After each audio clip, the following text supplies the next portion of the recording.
Hi again, it's Cory, and back to the When Sysadmins Rule podcast.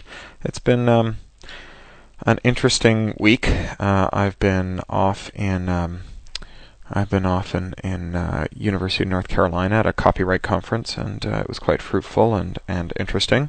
I've also had some interesting news in respect to the story. The first is that I finished it, which is great, and the second is that Eric Flint has bought it for the new Bain magazine, which is a new adventure magazine, online magazine. So the text will be available shortly. I think it'll be the second issue of the magazine sometime around December in the new year. And the magazine will be a pay for download, but there won't be any DRM in it. And you can either get the whole magazine for I think $5 or $6, or you can buy the story for I think $1. Eric was kind enough to take it and give me some editorial feedback, and I rewrote it yesterday in the airport, and now we're ready to go. Just a little in-game interview in Second Life, and I'm recording this podcast while I wait for my laptop to back up, and then I'm going to jump on a train and go to Oxford and speak at the Brazilian Center, and I finally get a couple of days off this weekend, which I'm really looking forward to. All right, then, with no further ado, and with my apologies for my jet lag, I got in this morning from JFK. I landed at Heathrow at about 6 a.m., and it's now 1 p.m., and I got about 5 hours sleep, and that was last night on the plane. But with apologies for any kind of slip-ups that might kick in, I will pick up When Sysadmins Rule from where I left off last time. People tell me I read too fast. Maybe this will slow me down. The generators kicked in a minute later. Sysadmins stampeded for the stairs. Felix grabbed Van by the arm, pulled him back. "Maybe we should wait this out in the cage," he said. "What about Kelly?" Van said. Felix felt like he was going to throw up. "We should get into the cage now." The cage had microparticulate air filters. They ran upstairs to the big cage. Felix opened the door and then let it hiss shut behind him. "Felix, you need to get home." "It's a bioweapon," Felix said. "It's a superbug. We'll be okay in here, I think, so long as the filters hold out." "What?" "Get on IRC," he said. They did. Van had Mayor McCheese, and Felix used Smurfette. They skipped around the chat channels until they found one with some familiar handles. "Pentagon's gone. White House too. My neighbor's barfing blood off his balcony in San Diego. Someone knocked over the gherkin. Bankers are fleeing the city like rats. I heard that the Ginza's on fire." Felix typed, "I'm in Toronto. We just saw the CN Tower fall. I've heard reports of bioweapons, something very fast." Van read this and said, "You don't know how fast it is, Felix. Maybe we were all exposed 3 days ago." Felix closed his eyes. "I think if that were so, we'd be feeling some symptoms. Looks like an EMP took out Hong Kong and maybe Paris. Real-time sat footage shows them completely dark, and all net blocks there aren't routing." "You're in Toronto?" It was an unfamiliar handle. "Yes, I'm on Front Street. My sister's at U of T and I can't reach her. Can you call her?" "No phone service." Felix typed, staring at the network problems display. "I have a soft phone on Mayor McCheese," Van said, launching his voice-over IP app. "I just remembered."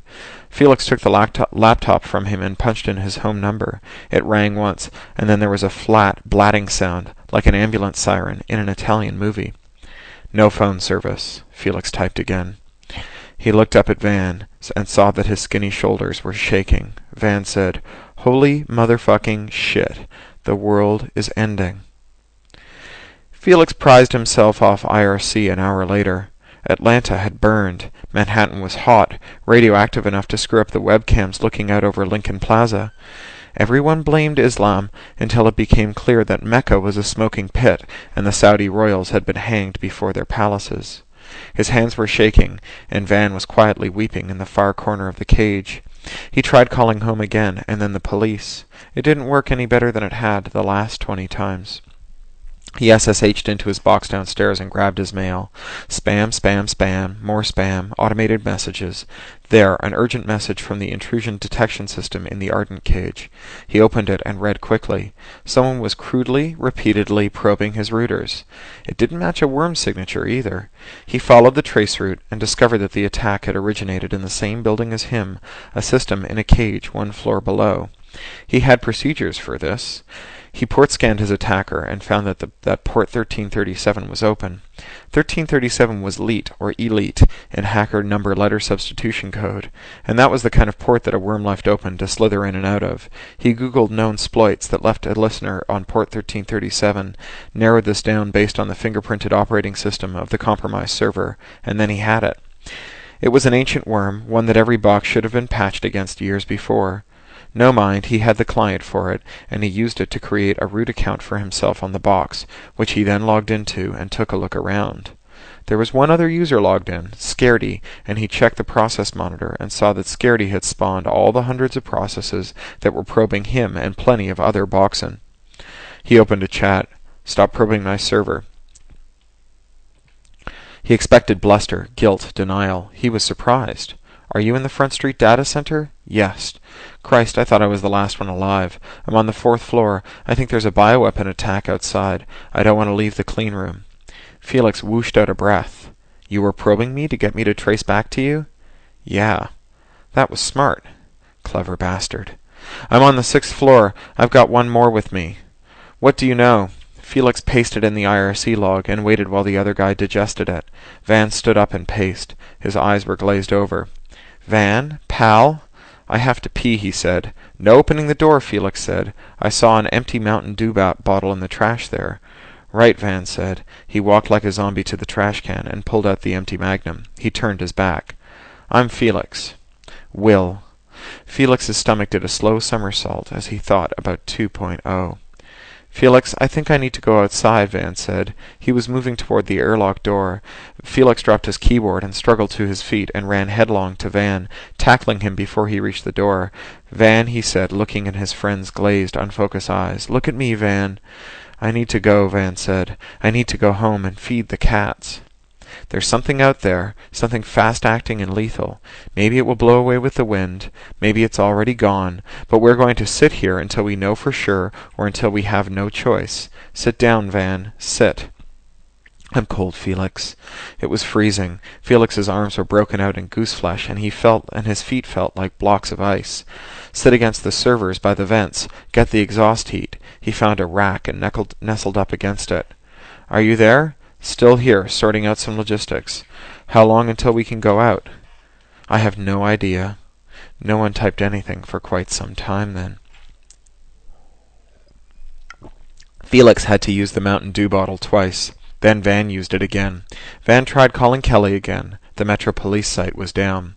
Finally he slid against the servers and wrapped his arms around his knees and wept like a baby. After a minute, Van came over and sat beside him, with his arm around Felix's shoulder. "They're dead, Van," Felix said. "Kelly and my son. My family is gone." "You don't know for sure," Van said. "I'm sure enough," Felix said. "Christ, it's all over, isn't it?" "We'll gut it out a few more hours and then head out. Things should be getting back to normal soon. The fire department will fix it. They'll mobilize the army. It'll be okay." Felix's ribs hurt. He hadn't cried since 2.0 was born. He hugged his knees harder. Then the doors opened. The two Sysadmins who entered were wild-eyed. One had a T-shirt that said, "Talk Nerdy to Me," and the other one was wearing an Electronic Frontiers Canada shirt. "Come on," Talk Nerdy said. "We're all getting together on the top floor. Take the stairs." Felix found that he was holding his breath. "If there's a bioagent in the building, we're all infected," Talk Nerdy said. "Just go. We'll meet you there." "There's one on the 6th floor," Felix said as he climbed to his feet. "Will, yeah, we got him. He's up there." Talk Nerdy was one of the bastard operators from hell who'd unplugged the big routers. Felix and Van climbed the stairs slowly, their steps echoing in the deserted shaft. After the frigid air of the cage, the stairwell felt like a sauna. There was a cafeteria on the top floor with working toilets, water and coffee, and a vending machine food. There was an uneasy queue of Sysadmins before each. No one met anyone's eye. Felix wondered which was Will, and then he joined the vending machine queue. He got a couple more energy bars and a gigantic cup of vanilla coffee before running out of change. Van had scored them some table space, and Felix set the stuff down before him and got in the toilet line. "Just save some for me," he said, tossing an energy bar in front of Van. By the time they were all settled in, thoroughly evacuated, and eating, Talk Nerdy and his friend had returned again. They cleared off the cash register at the end of the food prep area, and Talk Nerdy got up on it. Slowly, the conversation died down. I'm Yuri Popovich, and this is Diego Rosenbaum. Thank you all for coming up here. Here's what we know for sure. The building's been on generators for 3 hours now. Visual observation indicates that we're the only building in central Toronto with working power, which should hold out for 3 more days. There's a bioagent of unknown origin loose beyond our doors. It kills quickly, within hours, and it is aerosolized. You get it from breathing bad air. No one has opened any of the exterior doors to this building since 5 this morning. No one will open the doors until I give the go-ahead. Attacks on major cities all over the world have left emergency responders in chaos. The attacks are electronic, biological, nuclear, and conventional explosives, and they are very widespread. I'm a security engineer, and where I come from, attacks in this kind of cluster are usually viewed as opportunistic. Group B blows up a bridge because everyone is off taking care of Group A's dirty nuke event. It's smart. An Shinrikyo cell in Seoul gassed the subways there about 2 a.m. Eastern. That's the earliest event we can locate, so it may have been the Archduke that broke the camel's back. But we're pretty sure that Shinrikyo couldn't be behind this kind of mayhem. They have no history of infowar, and they've never shown the kind of organizational acumen necessary to take out so many targets at once. Basically, they're just not smart enough. We're holding up here for the foreseeable future, at least until the bioweapon has been identified and dispersed. We're going to staff the racks and keep the networks up. This is critical infrastructure, and it's our job to make sure it's got 5 nines of uptime. In times of national emergency, our responsibility to do that doubles. One sysadmin put up his hand. He was very daring in a green Incredible Hulk ring tee, and he was at the young end of the scale. Who died and made you king? I have controls for the main security system, keys to every cage, and passcodes for the exterior doors. They're all locked now, by the way. I'm the one who got everyone up here first and called the meeting. I don't care if someone else wants this job. It's a shitty one, but someone needs to have this job. You're right, the kid said, and I can do it every bit as well as you. My name's Will Sario. Popovich looked down his nose at the kid. Well, if you'll let me finish talking, maybe I'll hand things over to you when I'm done. Finish, then, by all means. Sario turned his back on him and walked to the window. He stared out of it intensely. Felix's gaze was drawn to it, and he saw that there were several oily smoke plumes rising up from the city. Popovich's momentum was broken. So that's what we're going to do, he said. The kid looked around after a stretched moment of silence.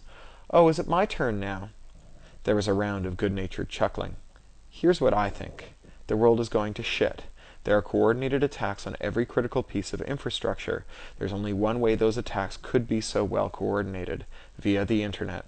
Even if you buy this thesis that the attacks are all opportunistic, we need to ask how an opportunistic attack could be organized in minutes. The Internet.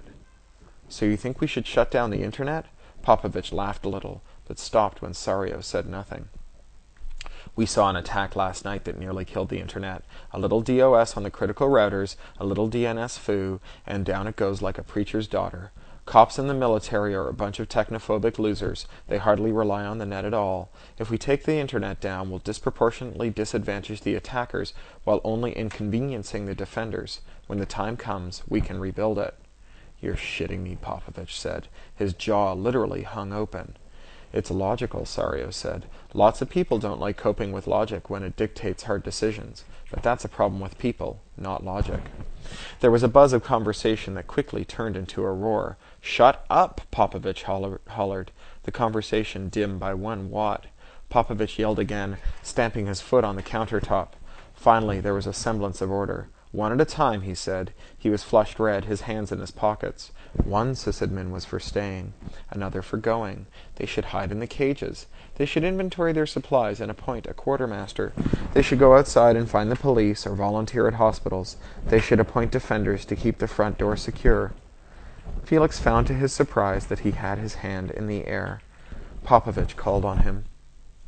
My name is Felix Tremont, he said, getting up on one of the tables, drawing out his PDA. I want to read you something. Governments of the industrial world, you weary giants of flesh and steel, I come from cyberspace, the new home of mind. On behalf of the future, I ask you of the past to leave us alone. You are not welcome among us. You have no sovereignty where we gather. We have no elected government, nor are we likely to have one, so I address you with no greater authority than that with which liberty itself always speaks. I declare the global social space we are building to be naturally independent of the tyrannies you seek to impose on us. You have no right to rule us, nor do you possess any methods of enforcement that we have true reason to fear.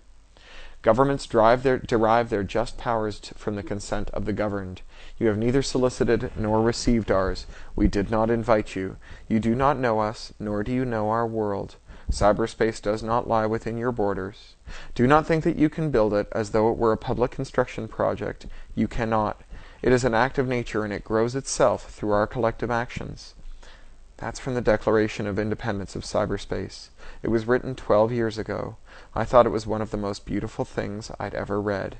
I wanted my kid to grow up in a world where cyberspace was free, and where that freedom infected the real world, so that meat space got freer, too. He swallowed hard and scrubbed at his eyes with the back of his hand. Felix awkwardly patted him on the shoe. My beautiful son and my beautiful wife died today. Millions more, too. The city is literally in flames. Whole cities have disappeared from the map. He coughed up a sob and swallowed it again. All around the world, people like us are gathered in buildings like this. They are trying to recover from last night's worm. They were trying to recover from last night's worm when disaster struck. They have independent power, food, and water. We have the network and that the bad guys use so well, and that the good guys never really figured out. We have a shared love of liberty that comes from caring about and caring for the network. We are in charge of the most important organizational and governmental tool the world has ever seen. We are the closest thing to a government that the world has now. Geneva is a crater, the East River is on fire, and the UN has been evacuated.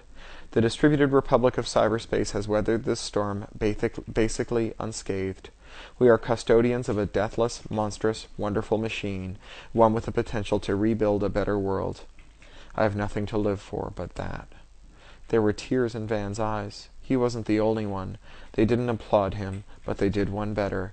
They maintained respectful, total silence for several seconds that stretched into a minute.